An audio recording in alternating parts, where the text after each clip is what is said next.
my great students of English Literature class grade 12.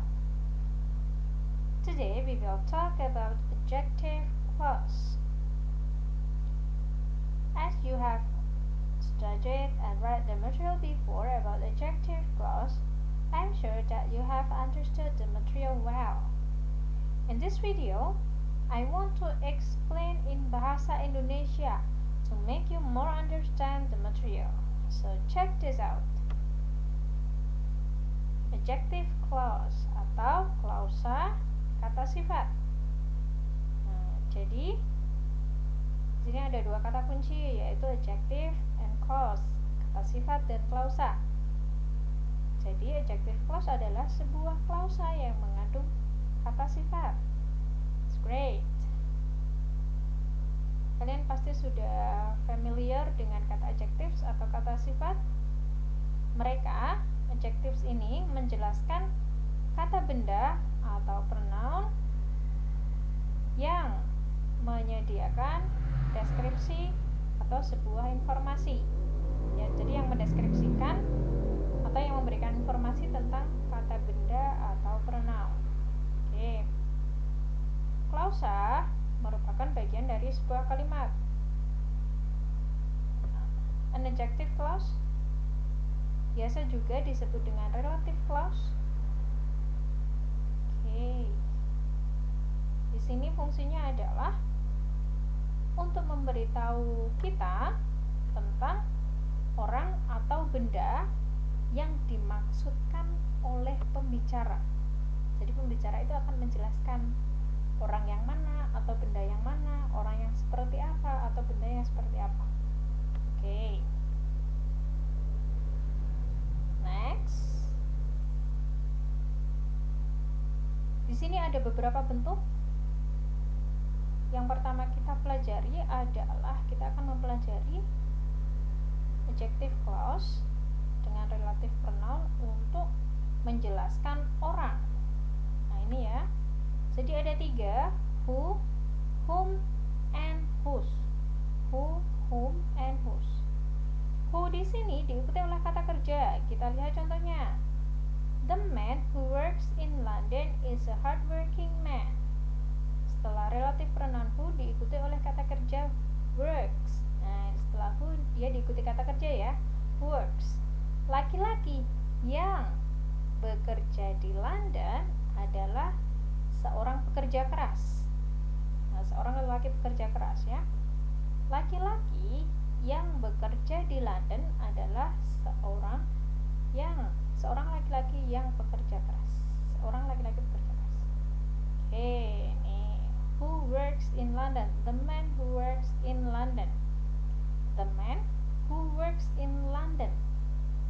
Laki-laki yang bekerja di London. Yang bekerja di London, dia menjelaskan ini teman-teman.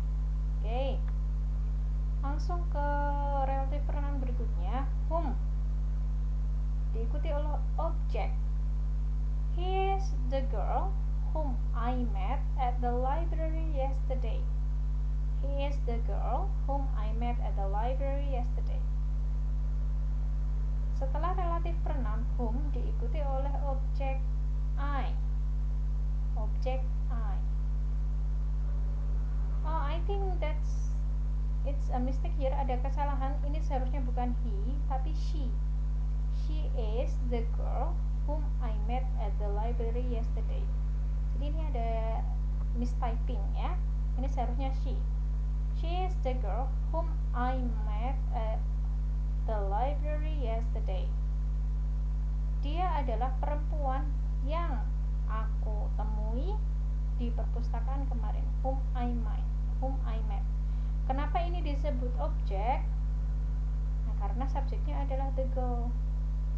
The girl ini ya, she is the girl whom I met at the library yesterday. Jadi I di sini dia berfungsi sebagai objek. I met at the library yesterday. Whom I met at the library yesterday. Yang aku temui di perpustakaan kemarin. Oke. Lanjut ke relative pronoun yang ketiga, yaitu whose. Jadi diikuti oleh possessive atau kepemilikan. What is the name of the boy whose book you borrowed?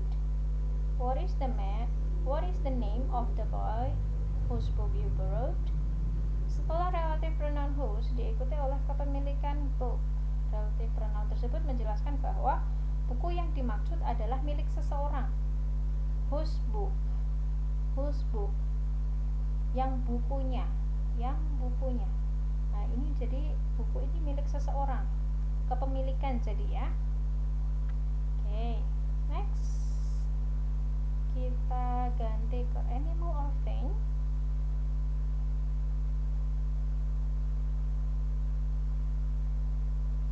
Ini ada which, of which, and what. Which diikuti oleh kata kerja. Gary works for a company which makes typewriters. Setelah relative pronoun which diikuti oleh kata kerja makes, which makes. Jadi which ini menjelaskan a company ya. A company dia adalah sebuah benda. A thing. A company. Jadi di sini tidak boleh memakai who. Tadi kan kalau orang pakai who. Kalau benda atau binatang kita menggunakannya which. Next, which yang diikuti kata objek. Jadi which bisa diikuti verb, bisa diikuti objek. The cat which I found was really cute. Nah, ini which I found. Setelah relative pronoun which diikuti oleh objek I bla bla bla. Kalau pada relative pronoun yang digunakan untuk manusia atau orang, kita menggunakan whom. Kalau untuk animal atau benda, hewan atau binatang atau benda, maaf, kita menggunakan which. Selanjutnya, of which. The plus possessive. Of which. The book of which the cover is blue is about botany.